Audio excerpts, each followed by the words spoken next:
Hi, and welcome to another episode of Dime Time. This time we're talking about the West number 1 seed, the Golden State Warriors, going up against the number 8 seed, the Portland Trailblazers.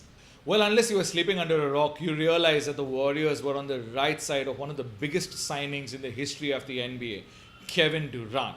Now, the Golden State Warriors were a 73 win team that went to the conference finals, whooped Durant's ass, and Durant is one of the top 4 players in the league, whooped his ass coming back from 3-1 to beat them in a 7 game series, and then signed him. I mean, what's more badass than that?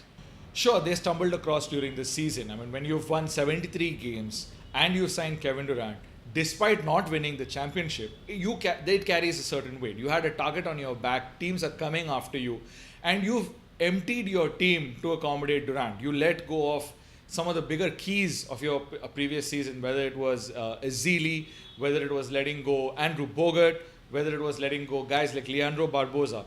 Yes, they did bring in guys like Zaza Pachulia and David West to kind of compensate and allowed some of their younger players to start taking a bigger role.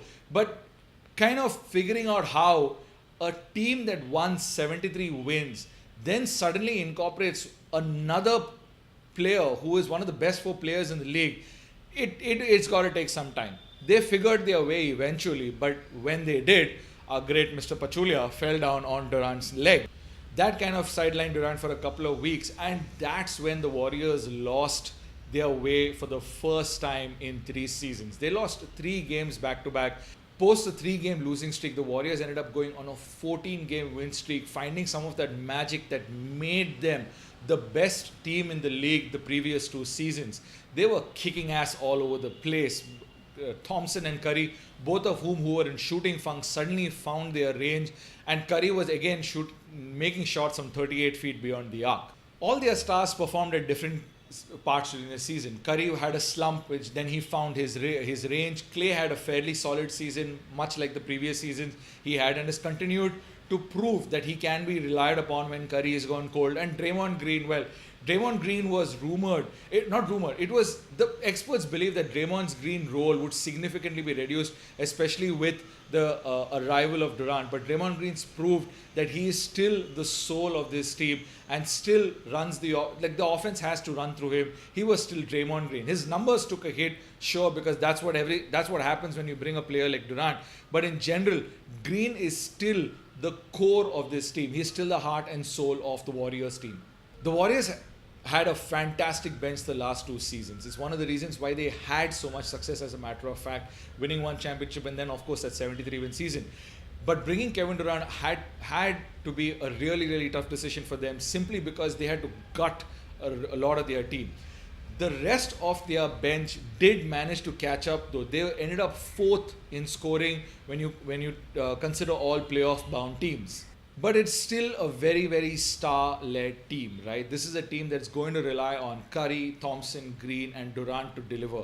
And if for some reason, if all 4 of them deliver, likelihood of that happening is very, very, very less. But if all 4 of them fail to deliver, then the Warriors are in for a long, long postseason. Coming to Portland. Portland had a fairly expensive season re-signing a bunch of players. They re-signed CJ McCollum, they re-signed Myers Leonard, they re-signed Alan Crabb, they re-signed Maurice Harkless. But the bigger move was bringing in Evan Turner from the Boston Celtics, who they hoped would not only help them kind of spread the game out a little, but would be able to become a secondary ball handler while either McCollum or Lillard was sitting. The problem is that Turner needs the ball in his hands, which makes him an absolute dud when both McCollum and Lillard are playing on the floor. The reason is Lillard and McCollum are ball-dominant guards. They need the ball in their hands, and Evan Turner needs the ball in his hands as well to be successful. It's going to be hard to be able to take the ball out of the hands of a guy like McCollum and Lillard and give it to Turner. So the Turner experiment didn't really work out as much as the Blazers hoped it would. So Lillard is still one of the best 15 players in the league, and on certain nights he's one of the 10 best players in the league. McCollum has gotten better over the season. As a matter of fact, he's scoring even better. He's putting up even better numbers than he put up last year when he won the most improved player. The brighter spot for the Blazers this season was the mid-season signing of Jusuf Nurkic, which they didn't expect to turn out the way it did.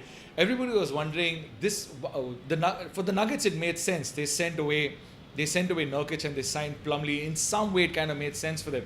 But nobody understood what it meant for the Blazers. They were not sure what they were getting with Nurkic.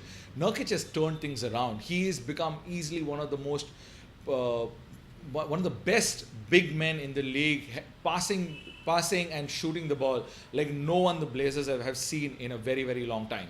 Coming to the head-to-head matchup, the Warriors swept the Blazers in the regular season. Now, these two teams have playoff history. If you remember, last year, they met in the second round where the Warriors beat the Blazers 4-1. But there was a slight scare there. There was a slight scare because Curry had gotten injured in the previous series against Houston, and he was not available for the first two games. The Blazers managed to win he was not available for the first three games, as a matter of fact. Blazers managed to snag off one game, but then Curry returned and unleashed hell upon them. In the last two games that he showed up for the Warriors, he scored 40 and 29 points and closed the series out 4-1. The only game during this season that was close was the game on 30th January. Otherwise, the Warriors blew out the Blazers during the regular season. And that's a fair indication of things to come. The Blazers did finish their season on a little bit of a high, but expect the Warriors to unleash holy hell on these guys. Damian Lillard's confident. He has to be. He's the leader of the team. So when asked what does he think the outcome of the first round series is going to be, he said it's going to be 6.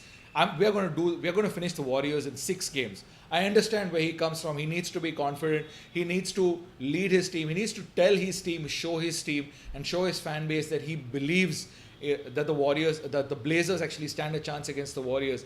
But this is a stacked Warriors team, and there's no way the Blazers are going to get anything on these guys. Some of that confidence comes from the fact that the Blazers have been 17-5 since March 1st, and the Warriors in that same time 16-5. So they've been fairly evenly matched in this period. The matchups to look forward to, of course, are probably the most exciting matchups you will see in the entire playoffs, whether it's McCollum going up against Thompson and whether it's Curry going up against Lillard. The problem the Blazers have is that they have a ton of bodies to throw at Kevin Durant, whether it is Harkless, whether it is Crabbe, but these guys are at best slightly above average defenders. Kevin Durant is going to have them for breakfast. And it's not like the Blazers are known for their defense, right? They finished the season 21st in defensive efficiency. So defense is not one of their strong suits. If the Blazers look to make a series out of this, they need to be scoring the ball far more than they have been scoring during the regular season. One of the places that the Warriors struggled this season was they struggled against teams that were big in the paint. This is where the signing of Jusuf Nurkic helps the Blazers. And if Jusuf can get going against the Warriors in some of the games, Lillard taking charge somewhere, McCollum kind of having an explosive game, there's a possibility the Blazers can snag 1, maybe 2 games. But this is the Warriors series to lose. In my opinion, my prediction is Warriors winning this in 5 games. Thanks for watching. If you think you've got something better to say, leave a comment and definitely check out my other playoff previews.